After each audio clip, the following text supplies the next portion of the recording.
Jesus himself points out that in the book of Numbers, there's a place where the children of Israel sin, and God sends his wrath against them by giving them a plague of venomous serpents. So there's a plague of serpents that come into the camp of Israel, and they bite people, and people are dying from the venom.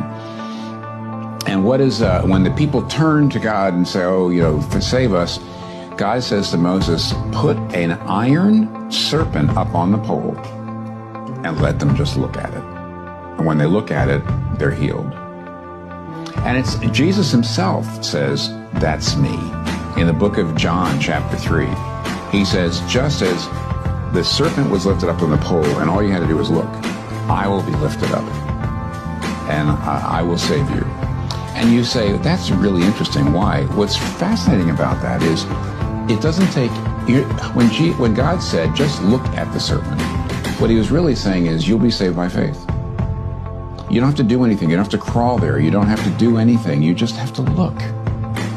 And Jesus is actually saying, see, I save you not by anything you do, but just looking at me in faith.